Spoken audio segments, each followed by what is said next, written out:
Today I'm going to show you how to disable your seatbelt chime on a 2015 Ford F-150 all the way to a 2020 F-150.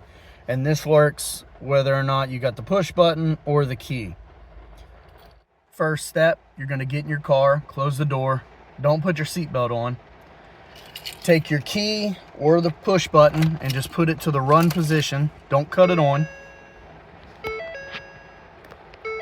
You're going to notice, ignore my tire being low, you're going to notice the seatbelt icon is on, okay?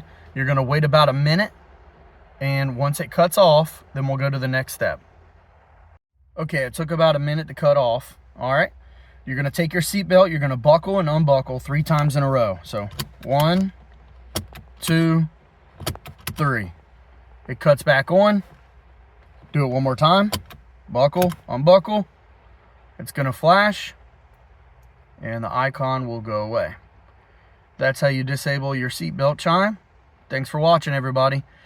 If you got to do it to another seat, you're going to do the exact process again. Make sure you're sitting in that seat. That way it'll pop up that somebody's sitting in the seat. You're going to have to do it for every seat, but it does work, and then you won't have that chime anymore, and you'll be good to go. Thanks for watching, everybody.